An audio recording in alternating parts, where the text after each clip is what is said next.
¿Cuántos están listos para escuchar palabra de Dios? Creo que el propósito de Dios al convocarnos es dar una palabra a nuestro corazón, hablarnos, poder salir siempre de los lugares donde nos congregamos con algo de Dios en nuestras vidas. Y hoy no es la excepción. Cada día, cada domingo, cada servicio, cada día de semana que nos reunimos, tenemos que venir con la disposición de escuchar algo de Dios para nuestras vidas. Así que yo le invito a que vayamos al Evangelio según San Juan. Abra su Biblia, por favor, en el Evangelio según San Juan, capítulo 8. Vamos a estar leyendo del verso 31. Juan, capítulo 8, verso 31. Y mientras tiene su Biblia abierta frente a usted, le invito a que hagamos algo simbólico. No hay nada especial en esto, solamente algo simbólico. Y le invito, ¿qué le parece si pone su palma de su mano así abierta sobre su Biblia? Así como tomando, como apropiándose, como diciéndole: Dios, hoy voy a recibir, porque cuando verdad que nos dan algo, abrimos la mano. No podemos recibir algo con el puño cerrado es para golpear, pero cuando extendemos las manos y la abrimos es como recibiendo algo que se nos da. Y hoy Dios quiere darte algo. Dios quiere poner una palabra de Él en tu corazón, quiere sembrar algo de Él en tu vida. Así que en un acto simbólico recibe lo que Dios te va a dar. Y en un acto de oración te invito a que repitas después de mí esto y di así: la Biblia es la palabra de Dios. Dios quiere hablarme hoy. Y yo quiero escuchar su voz. Así como abro mi Biblia, abro mi mente, abro mi corazón y la recibo con gozo, con alegría, con atención. En el nombre de Jesús. Amén. Juan capítulo 8, verso 31 dice así: dijo entonces Jesús a los judíos que habían creído en Él: si vosotros permaneciereis en mi palabra, seréis verdaderamente mis discípulos, y conoceréis la verdad, y la verdad os hará libres. Le respondieron: linaje de Abraham somos, y jamás hemos sido esclavos de nadie. ¿Cómo dices tú, seréis libres? Jesús les respondió: de cierto os digo, que todo aquel que hace pecado, esclavo es del pecado. Y el esclavo no queda en la casa para siempre, el Hijo sí queda para siempre.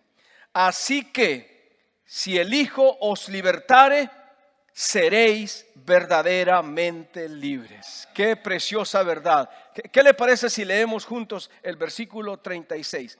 Así que, si el Hijo os libertare, seréis verdaderamente libres. Que Dios bendiga esta palabra en nuestros corazones.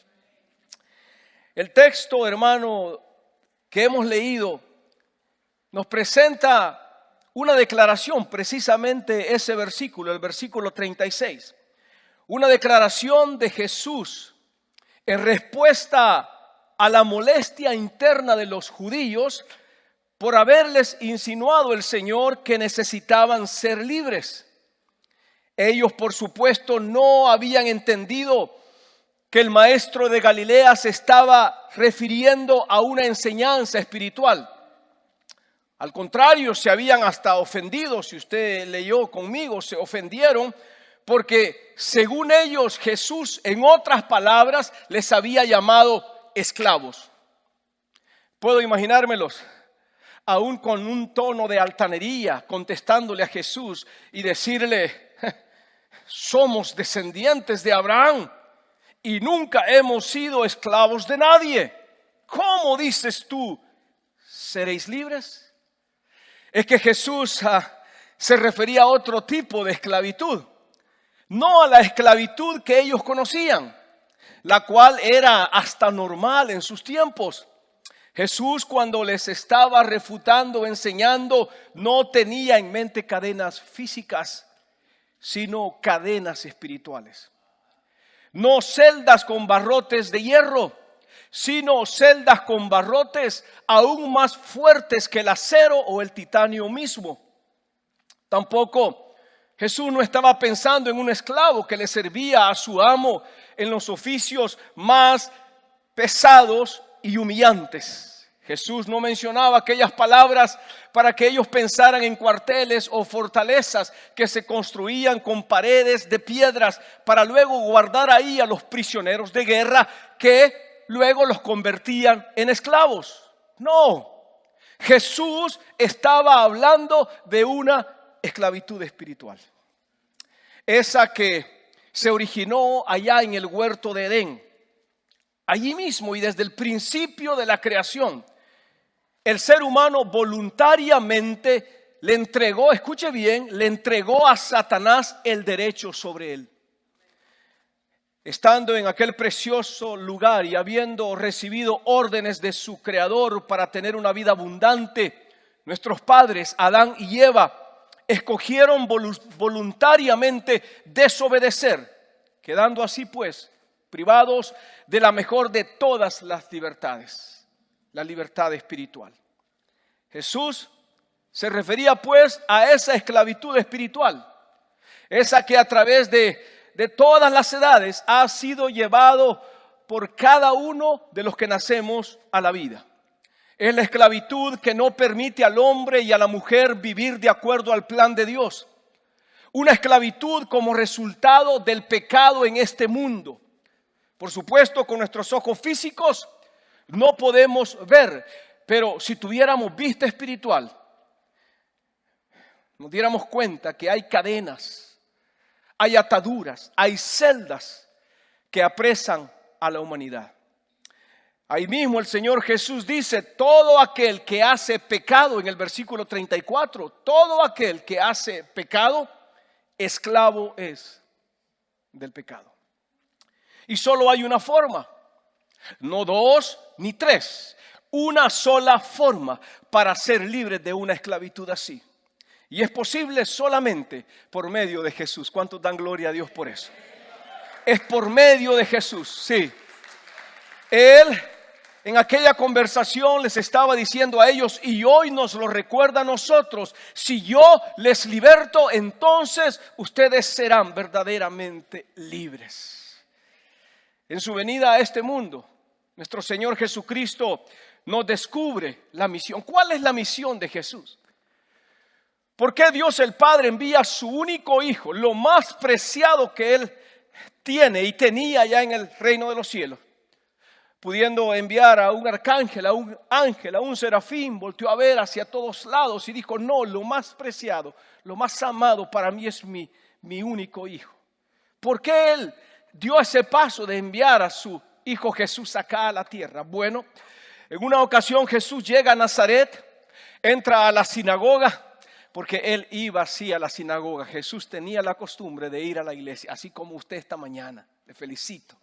Que no deje nunca de congregarse.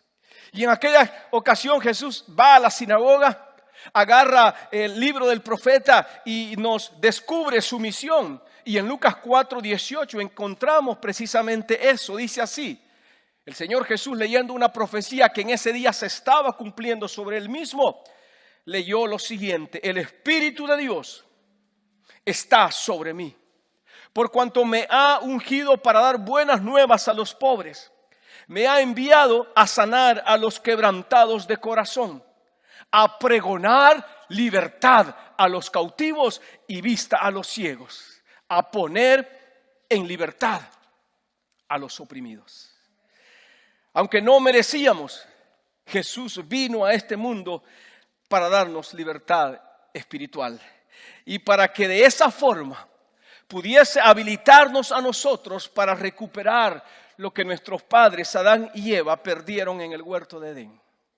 Por eso es que sin ningún titubeo y con toda autoridad, parado frente a los líderes religiosos de aquel entonces, Jesús les dice en su propia cara: así que si el Hijo os libertareis, refiriéndose a Él mismo, seréis verdaderamente libres.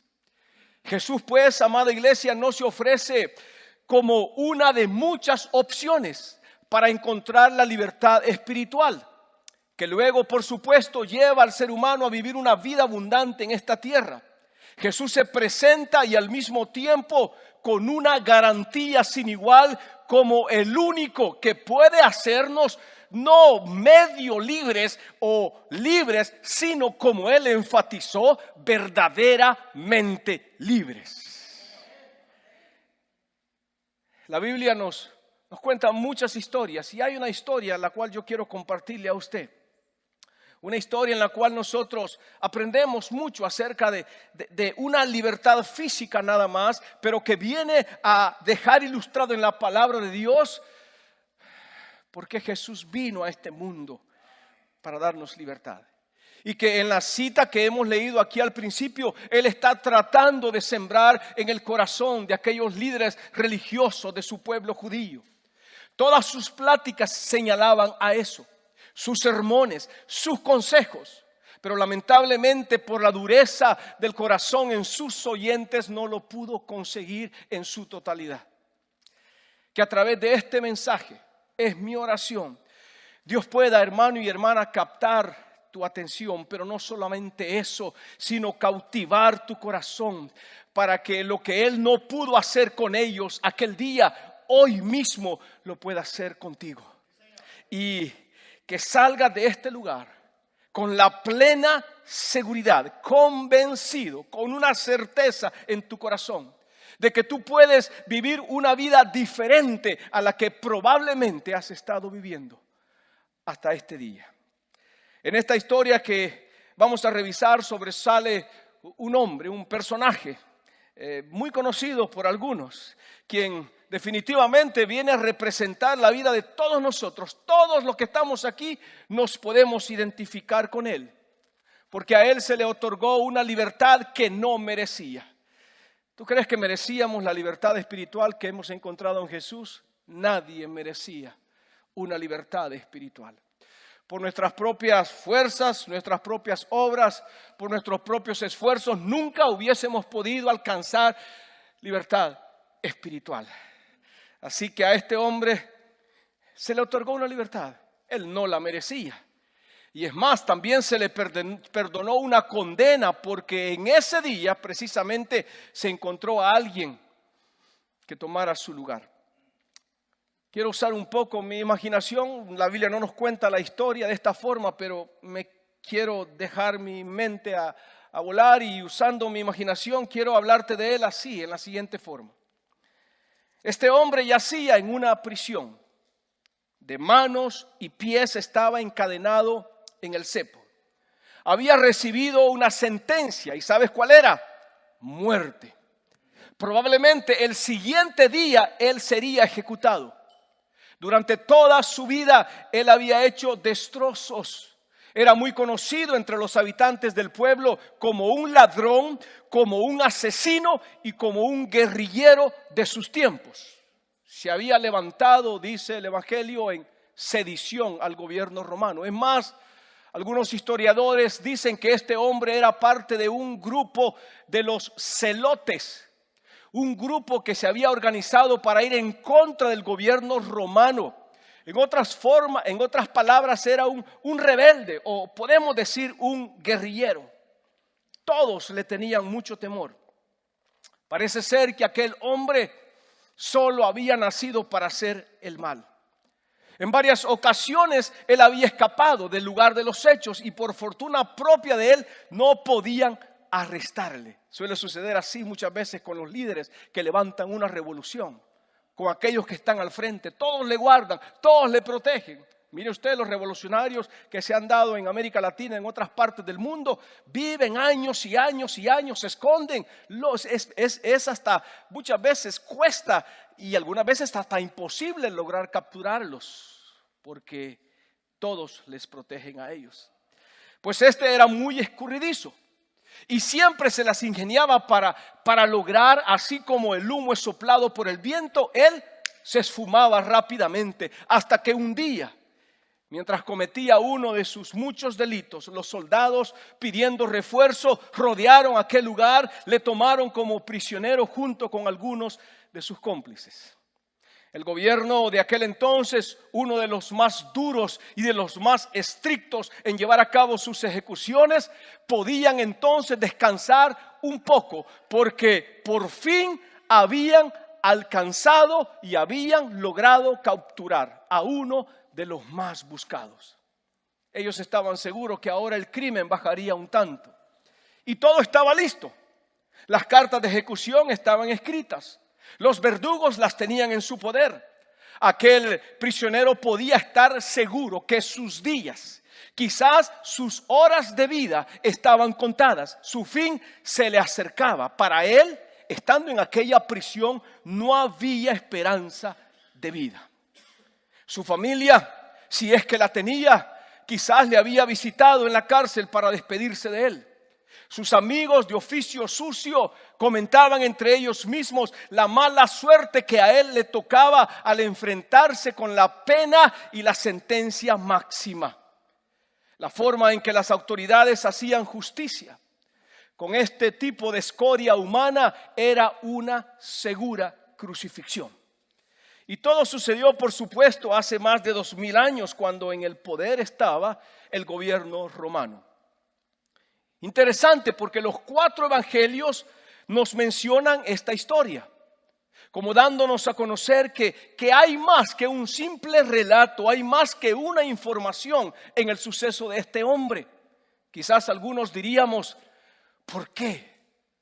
¿Por qué se tuvo que mencionar en la Santa Escritura esta historia? Pues al hacerlo nos presentan una comparación, ¿sí? Una comparación que viene a avergonzar aún más a Jesús. Y más que eso, a presentarle ante el pueblo judío como alguien que fue puesto en un nivel mucho más bajo que un ladrón, que un asesino, que un revoltoso. Pero fue necesario que quedara impresa esta historia en la palabra, porque aunque en la vida de este hombre se habla solamente de una libertad física, de una celda y de una muerte segura, es eso precisamente lo que estaba pasando también en el círculo espiritual. Dios estaba trayendo libertad espiritual a la humanidad. Mateo presenta a este hombre como un preso famoso. Lucas dice de él que era un guerrillero y asesino, se había levantado en sedición en la ciudad. Marcos dice de él que era un homicida y revoltoso. Y Juan dice que este hombre era un ladrón. Y todos mencionan su nombre. Y su nombre es Barrabás. Ve conmigo a Lucas capítulo 23. Lucas, el capítulo 23. Esto sucede cuando Jesús es sentenciado a muerte. Lucas, el capítulo 23, verso 13 en adelante. Dice así, para que veamos un poco esta historia.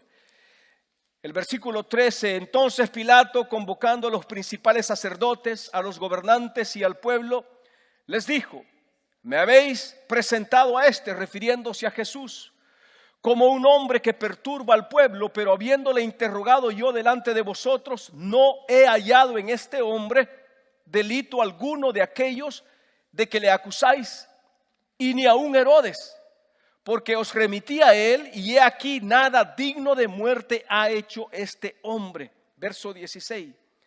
Le soltaré pues después de castigarle. Y tenían necesidad de soltarle uno en cada fiesta. Mas toda la humanidad dio voces a una diciendo, fuera con este y suéltanos a Barrabás. O sea Barrabás, había sido echado en la cárcel por sedición en la ciudad y por un homicidio. Les habló otra vez Pilato queriendo soltar a Jesús, pero ellos volvieron a dar voces diciendo, crucifícale, crucifícale. Él les dijo por tercera vez, pues qué mal ha hecho este hombre.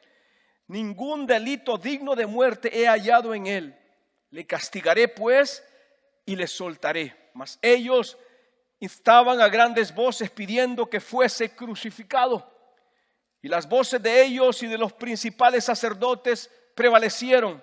Entonces Pilato sentenció que se hiciese lo que ellos pedían y les soltó a aquel que había sido echado en la cárcel por sedición y homicidio, a quien habían pedido, y entregó a Jesús a la voluntad de ellos. Cuando leemos, hermano, esta historia, vamos a ver que de acuerdo a la costumbre, el gobernador romano, para estar en gracia, para caer en favor con los judíos, en cada fiesta de las Pascuas, él les soltaba un preso. Pero en esta Pascua, si tú tuviste cuidado de leer o ir conmigo, seguirme en la lectura, te diste cuenta que el deseo de Poncio Pilato era de dejar en libertad a Jesús, no a Barrabás, sino a Jesús. Pues él mismo les había dicho a sus acusadores: qué mal ha hecho este hombre. ¿Por qué me lo traen? No encuentro ningún delito en él. Leímos que de Jesús Pilato decía: no he hallado en este hombre delito alguno de lo que ustedes le están acusando. Nada digno de muerte ha hecho este hombre. Y les insistía diciendo: lo voy a castigar y lo voy a soltar. Hizo 3 intentos para excarcelar a Jesús, para libertarlo. Y estaban, por supuesto, en la fiesta de la Pascua cuando esto sucede. Y algo interesante, cuando yo reviso la historia en los 4 evangelios, puedo observar que de acuerdo, por supuesto, a la costumbre se soltaba el preso que el pueblo pedía. Pero si leemos Mateo, la historia en Mateo capítulo 27, parece ser que en esta fiesta particular de la Pascua, el gobernador no les da totalmente el derecho al pueblo, porque él es el que les pregunta y solamente les da 2 opciones para que escojan. Entre 2 nada más, no entre todos los presos, sino que les presentó a Jesús y les presentó a Barrabás. Yo creo que aquel gobernador les hace esta pregunta porque él estaba seguro. Él confiaba que el pueblo iba a escoger a Jesús. Las esperanzas de Poncio Pilato de poner en libertad a Jesús aumentaban en su ser interno cuando les presentó a aquellos 2 prisioneros. Pues recuérdalo, Barrabás era un preso de primera, era un ladrón, era un asesino y era un revoltoso. En cambio, Jesús no era nada similar a Barrabás. Había una diferencia tan clara como agua cristalina. Si pudiésemos comparar a Barrabás con Jesús, tendremos que llegar a la conclusión de que Barrabás, pues sí, era un ladrón. Él agarraba sin permiso lo que no le pertenecía y con esto traía pérdida a sus víctimas. Pero Jesús nunca había robado nada. Al contrario, había dado toda su vida para ayudar a los demás. Barrabás era un asesino. Sus manos se habían manchado con sangre, arrancándole la vida quizás violentamente a otros. Pero Jesús no. Su misión y su propósito no era quitar la vida. Al contrario, dar vida y vida en abundancia. Barrabás era un revoltoso. Se había levantado en contra de las autoridades en Roma. Esto lo convertía pues en un guerrillero de sus tiempos. Pero Jesús, aunque pudo hacerlo y sus seguidores esperaban tal cosa, él nunca levantó una rebelión. Barrabás, en el caso de este preso, habían pruebas de su culpabilidad. Sus delitos y sus crímenes habían sido probados, pero en el caso de Jesús no había nada que le hiciera culpable. Sus acusaciones y sus acusadores eran falsos. Si algo tenían en común estos 2 hombres, eso era que ambos pues eran prisioneros del mismo gobierno, pero hasta ahí totalmente diferentes. ¿Puedes imaginarte, hermano, conmigo por un momento a Barrabás? Barrabás metido, aprisionado en aquella celda, quizás una celda oscura. Probablemente yo quiero pensar por el tipo de prisionero que él era, que le asignaron la mazmorra más sucia y apartada de los peores criminales. Probablemente escuchando desde su celda el bullicio de la gente, cuando su nombre se escuchó como un posible candidato para ser libre, ni él mismo se la creía. ¿Cómo podía ser posible que él fuera a ser comparado con Jesús? Si ante semejante intento, Barrabás quedaría como un rabioso lobo y Jesús como un manso cordero. Pero el juicio se llevó. La gente escogió. El gobernador cedió y ya todos sabemos el veredicto. El pueblo pidió libertad para Barrabás y muerte para Jesús. Los ojos de aquellas gentes, aunque estaban abiertos, estaban cerrados. Sus corazones, aunque de carne, se habían endurecido. Por sus narices no solamente salía monóxido de carbono, sino vapor de odio y desprecio. Según ellos, hicieron la mejor decisión, pero qué mal escogieron. Por otro lado, por supuesto, Pilato escuchó solamente a la multitud enfurecida. Pero Pilato no buscó para interrogar al ciego que Jesús había sanado. No le preguntó a los leprosos que Jesús con su toque había restaurado su piel. No trajo al paralítico que ahora podía contribuir con sus impuestos al gobierno porque podía trabajar porque Jesús lo había levantado. Él no buscó a miles, sin exagerar, a miles que fueron tocados por el amor y la misericordia de Dios y porque sus vidas se les había cambiado para bien. Solamente escuchó a quienes no tenía que haber escuchado. Y aunque Pilato se lavó las manos, era tan culpable como aquellos rudos soldados que empuñaron el martillo y lo dejaron caer sobre los clavos que atravesaron las extremidades de Jesús. Él hizo un acto simbólico y se lavó las manos y dijo, allá ustedes, pero no. Él también fue culpable. Yo creo, hermanos y hermanas, que Barrabás conocía perfectamente su condición, así como nosotros, ¿verdad? ¿Te acuerdas cuando no conocías a Cristo? Sin esperanza. Y así como Barrabás reconocía su condición, nosotros también conocíamos nuestra condición. Pero yo me imagino cuál fue la sorpresa de Barrabás cuando escuchó que la gente empezó a pronunciar su nombre más fuerte y más fuerte. Y mientras esto sucedía, escuchar cómo la puerta de su prisión se abría y luego ver a los soldados que entraron para quitarle las cadenas de las manos y de los pies y viéndole con una mirada de desprecio, le dicen, Barrabás, hoy es tu día de suerte. Y luego tirarle unos pergaminos ahí cerca de sus pies y decirle, Barrabás, puedes irte, ahí están tus cartas de libertad, quedas en libertad. Yo me pregunto, ¿qué reacción ha de haber tenido este preso? ¿Qué reacción ha de haber tenido Barrabás al escuchar aquellas palabras de sus propios verdugos? Es que él sabía que para su vida ya no había más esperanza de una libertad física. Sus crímenes habían sido probados y solamente Barrabás esperaba en la celda que la justicia romana se vengara de él. La cuenta que estaba en contra de Barrabás y a favor del gobierno romano era, como lo dije anteriormente, una segura crucifixión. Es más, algunos creen que los dos ladrones que fueron crucificados con Jesús eran unos de los amigotes de Barrabás. Pero ahora de repente Barrabás queda en libertad, sin hacer nada, sin esperarlo.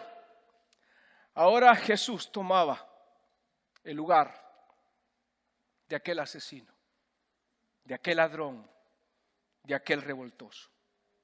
La cruz que llevó Jesús y en la cual fue crucificado quizás tenía el nombre de Barrabás. Pero porque Jesús en ese tiempo fue sentenciado, la vida de Barrabás fue perdonada y quedó libre de prisión y de una muerte. Desde aquel entonces, pues, Barrabás podía caminar ya libremente por las calles. Él podía disfrutar su libertad con su pecho erguido, su frente bien en alta, no más temor de ser ajusticiado. Él ya no era culpable y no debía absolutamente nada a las autoridades porque otro había tomado su lugar. Te preguntarás, ¿por qué te cuento esto? Bueno, hermano y hermana, porque en esta libertad física que Barrabás obtuvo al ser sustituido por Jesús, vemos ejemplificada definitivamente la libertad espiritual. Esa que de acuerdo al texto que leímos solamente viene si Jesús nos liberta. Barrabás fue libre porque solamente Jesús fue sentenciado aquel día. Es posible, hermano. Es posible recuperar lo que Adán y Eva perdieron en el huerto de Edén. Si es cierto, ellos legalmente cedieron su libertad espiritual, pero ahora nosotros también legalmente por Jesucristo podemos recuperarla. No hay razón por qué seguir siendo esclavos del pecado y juguetes del diablo. Cuando el diablo venga a tu vida para querer reclamar el derecho sobre ti, tú lo puedes llevar al Calvario y decirle también que Jesucristo vino para darte libertad. Para darte libertad. Si entre nosotros esta mañana se encuentra alguien que no ha experimentado esa libertad, déjame decirte que no importa el tiempo que hayas estado preso en las garras del enemigo. No importa las cadenas, no importa las ataduras, no importa las celdas, las prisiones o fortalezas en las cuales te has mantenido durante toda la vida. Yo te quiero decir que tú puedes traer tu vida a Jesús. Así como estás, así como eres. No esperes llegar a ser perfecto porque nunca lo vas a lograr. Trae tu vida a Él porque, escucha bien, Él no te va a despreciar. Al venir a Jesús encontrarás verdadera libertad. Así pues, si el Hijo os libertare, si Jesús os libertare, seréis verdaderamente libres. En la cruz donde murió Jesús, tenía que haber muerto Barrabás. Ese preso nunca debía de haber sido puesto en libertad. Era un ladrón, un asesino, un rebelde. El castigo, el dolor y vergüenza le correspondía a Barrabás, pero Jesús tomó su lugar y aquel prisionero pudo ser libre. Esa cruz también era para nosotros. Tenía nuestro nombre. El cobro de la justicia de Dios lo teníamos bien merecido, hermano. El dolor, la vergüenza y condenación era segura para nosotros. Nosotros nunca podíamos pagar el precio de nuestros delitos y de nuestros pecados. Y así como Barrabás, nosotros también, antes de venir a Cristo, yacíamos en una celda, sin esperanza, solamente aguardando pagar a Dios nuestra deuda, que era imposible de pagarla. Pero Jesús toma nuestro lugar y porque Él fue a la cruz por nosotros y que Él murió y no solamente eso, sino que resucitó al tercer día, es que pudimos escuchar su voz, sí, la voz del Espíritu Santo, cuando después de aceptar su sacrificio, cuando reconocimos nuestra condición y venimos a Él y le aceptamos en nuestra vida como nuestro Señor y Salvador, ahí mismo también el Espíritu Santo llegó, hizo una obra redentora, rompió nuestras cadenas, quitó nuestras ataduras y nos susurró al oído: quedas en libertad. No debes más, no más sentencia de Dios el Padre para tu vida, porque Jesús tomó nuestro lugar. Y conoceréis la verdad, y la verdad os hará libres. Y Jesucristo es la verdad. Él mismo lo declara en Juan 14:6, dice, yo soy el camino. No uno, yo soy el camino, la verdad y la vida. Ahora, tengo que ser bien honesto y probablemente con lo que voy a decir, y ya para concluir, incomodar a algunos. Pues nosotros, como cristianos, como creyentes, quienes ya hemos conocido a Jesús, ¿cuántos dan gloria a Dios porque le hemos conocido? ¿Cuántos dan gloria a Dios porque hemos encontrado libertad? Sí. Hoy lo declaramos en la alabanza. Él me ha hecho libre. Él nos ha hecho libre. En Él hemos encontrado libertad. Y amén, gloria a Dios por eso. Quienes hemos conocido al Señor y hemos experimentado esa preciosa libertad. Esa preciosa libertad que se dio a un costo altísimo. Altísimo. Pasa el tiempo y algunas veces como que tendemos a perder el enfoque, el costo. Lo que le costó a Dios el Padre, lo que le costó a Dios el Hijo, el Espíritu Santo, lo que costó al reino de los cielos, porque los ángeles, cuando estaba pasando Jesús en el sacrificio, yo también creo que sufrieron al verlo sufriendo. Aún la humanidad, aún la tierra, la naturaleza se estremeció, como sintiendo dolor por lo que estaba pasando. Un alto precio que nadie hubiese podido pagar, hermano. Nadie. Solamente en Jesús. Nosotros que hemos encontrado esa libertad. Hermano, necesitamos examinar nuestra vida. Necesitamos examinarla constantemente y ver y ser honestos delante de Dios. Y ver si hay algo en nosotros que nos está impidiendo caminar en completa libertad. Porque no solamente se trata de recibir esa libertad de Jesús cuando le aceptamos, sino luego mantenernos, cuidar nuestra salvación, examinar nuestra vida. Si no hay algunas cosas, algún bagaje que hemos recogido desde que aceptamos a Jesús, que nos impide y que nos pone un peso sobre nuestra vida y no podemos caminar en esa perfecta libertad.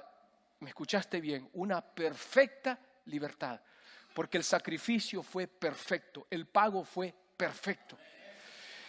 Y no está ya luego en Dios mantenernos caminando en una perfecta libertad, sino ya en nosotros después de haberla recibido. A mí me sorprende mucho el salmista David, un hombre que escribió de acuerdo a los títulos que se le da a los salmos, los títulos hebreos, que escribió 73 de los 150 salmos. El salmista David toma un tiempo en su oración para pedirle a Dios que lo escudriñe. Y cuando él ora así, no le está diciendo, Dios, dame una vista por fuera y por encima nada más. Sino que cuando él le dice que lo escudriñe, le está diciendo, le está hablando de indagar, le está hablando de averiguar con atención, con cuidado. En otras palabras, David le pide a Dios que le haga una investigación profunda de cómo está su vida y su relación con Él. ¿Te atreverías a orar de esa misma forma? David lo hacía. Salmos 26:2 le dice, escudriñame, oh Jehová. No le está diciendo que mírame como me miran otros. Porque el hombre, nosotros miramos a otros por arriba nada más. Miramos la apariencia nada más. Miramos el carapacho nada más. Miramos la envoltura, el envase nada más. Pero Dios puede ver más adentro todavía. Y con nuestra apariencia o nuestra forma de llevar la vida, probablemente podamos aparentar lo que no está realmente sucediendo dentro de nosotros. Así que David, conociéndose, porque verdad que tú te conoces, hermano, yo me conozco a mí mismo. Sí, todos nosotros nos conocemos a nosotros mismos. Realmente podemos quizás engañar a otros, pero a nosotros mismos no, ni a Dios tampoco. Y conociendo David esa lucha, esa naturaleza dentro de él, y que mira que David cuánto fracaso, cuántas veces falló, cuántas veces tuvo que venir, límpiame como un hisopo, Señor, ayúdame. Pero llega el momento cuando él toma el paso y dice, no, es que tengo que acercarme a Dios. Quizás yo piense que todo esté bien. Quizás mis súbditos, mis siervos, los que me sirven en mi palacio me puedan ver y aparentemente ellos me halaguen y me digan, qué bien, rey, cómo usted está en su relación con Dios. Y quizás hasta yo llegue a creer esa misma mentira, porque algunas veces creemos lo que otros nos dicen. Y entonces David, conociéndose eso, dice, no, corro el riesgo de que haya algo, una área, alguna cosa que no esté en línea, que no esté entonada con Dios, y se postra ante Dios. Y le dice, aquí estoy, Dios, escudriñame, investiga mi vida.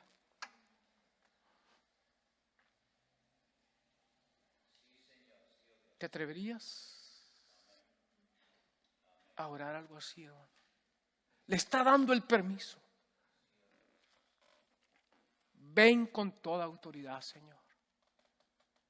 Indaga. Métete en cada rincón de mi vida.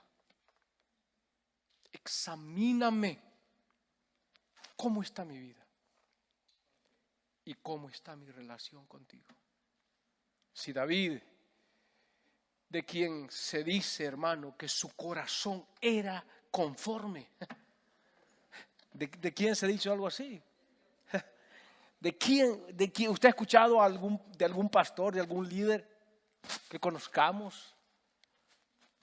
De aún otros de la Biblia que se diga un hombre conforme al corazón de Dios. De David se dijo eso, que él tenía un corazón conforme al corazón de Dios. Si él, de quien se dijo esto, oraba así, yo creo que nosotros también necesitamos hacerlo. ¿No lo cree usted, hermano?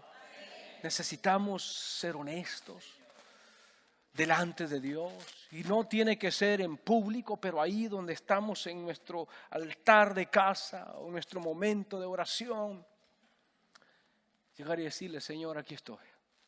Delante de ti estoy desnudo, Señor.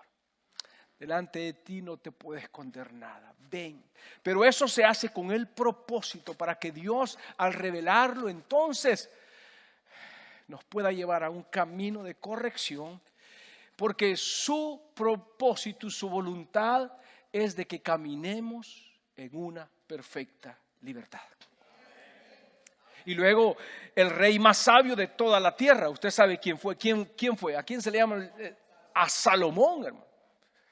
Salomón nos aconseja en uno de sus proverbios y nos aconseja hacer lo que él mismo hacía. Y en Proverbios 4:26 nos dice, examina la senda de tus pies y todos tus caminos, dice, sean rectos. Es muy fácil que los caminos se desvíen, hermano. Es muy fácil que un camino, ese camino donde vayamos, encontremos algún desvío y nos atraigan, así como cuando usted va en las carreteras, ¿verdad? Cuando hay algún restaurante que usted quizás va manejando y va atravesando quizás el desierto y de repente hay un restaurante Se usa mucho en los casinos también. Cuando hay un casino ponen un rótulo bien llamativo y en las noches hasta con luces. La próxima salida, Burger King. La próxima salida, McDonald's. O la gasolinera tal, porque quieren atraerlo a usted. Y algunas veces nosotros, nos da hambre y aunque tenemos que llegar al lugar, y nos desviamos para pasar y nos salimos de la ruta. Así pasa muchas veces en nuestra vida espiritual. El diablo nos pone sus luces, sus anuncios, nos presenta muchas cosas o tentaciones a nuestras vidas y si no estamos enfocados en Dios, pues así mismo nos desviamos. Y Salomón nos aconseja y dice, examina la senda de tus pies, que todos tus caminos sean rectos. Y es que es muy fácil, hermano y hermana, ceder nuestra libertad espiritual. Un descuidito pequeño, un descuido menor puede ser suficiente para caer en una rutina o incluso hasta una vida religiosa. El conformismo, ¿sabía usted que es un camino que nos puede llevar a estar esclavizados nuevamente? Y ya no digamos cualquier pecado inconfesado o quizás pecado que practiquemos continuamente, cualquier vicio, cualquier falta de perdón, el odio guardado quizás en el corazón, la infidelidad a nuestro cónyuge, aún con cositas que aparentemente no son importantes. Ahora que tenemos tanto acceso al internet, la infidelidad de diferentes formas a nuestro cónyuge, la envidia hacia otros, el desprecio al prójimo y escuche bien, hasta el trabajo en exceso, son entre otras cosas las que nos pueden venir a nuestra vida y terminar convirtiéndose en cadenas y ellas mismas encerrarnos en prisiones que luego afectan nuestra relación con Dios, afectan nuestra vida y como consecuencia también a nuestra familia y en el núcleo familiar, pero también esta familia que Dios nos ha dado. Esto nos traerá como resultado, aunque estamos viviendo como pueblo de Dios, llegar al momento de no tener esperanza, pero para cambiar esta condición, Jesús no solamente tomó nuestro lugar, muriendo en la cruz del Calvario, sino que resucitó al tercer día para darnos libertad. Y para que por medio de Él y su sacrificio, nosotros logremos alcanzar, amada iglesia, la vida abundante. Y en esa vida abundante también se expresa la libertad que Él ha preparado para nosotros. Él mismo lo asegura así en Juan 10:10. Yo he venido para que tengan vida y la tengan en abundancia. Si hoy escuchas la voz de Dios, no endurezcas tu corazón. Hoy puede ser tu día de libertad. Hoy definitivamente Él puede obrar en tu vida. En el caso de Barrabás, él quedó libre. Y la oportunidad que tenía Barrabás después de haber encontrado esa libertad aquel día era propia de él. Para cambiar su estilo de vida. Pero ¿te has preguntado qué habrá pasado con Barrabás? Probablemente él volvió a sus malos caminos, porque ya nunca más se menciona. Era tan impactante en la historia de Jesús y en el sacrificio de Jesús lo que pasó en ese hombre, que si él hubiera continuado viviendo en libertad y agradecido a Dios, porque en esa oportunidad, aunque él recibió una libertad física, pudo haber recibido también una libertad espiritual, que es mucho más mejor que la libertad física. Y haber reconocido a Jesús y haber estudiado de Jesús, de este hombre que ahora el pueblo odia tanto más que a mí, y haber rendido su vida al Señor. Y más adelante se hubiese mencionado en el libro de los Hechos como un misionero, como alguien que testificaba de lo que había pasado en su vida, de cómo él había tenido una segunda o tercera o cuarta oportunidad de vivir y que quería dedicar su vida para servir por aquel que él había sido libre. pero no más se menciona de Barrabás.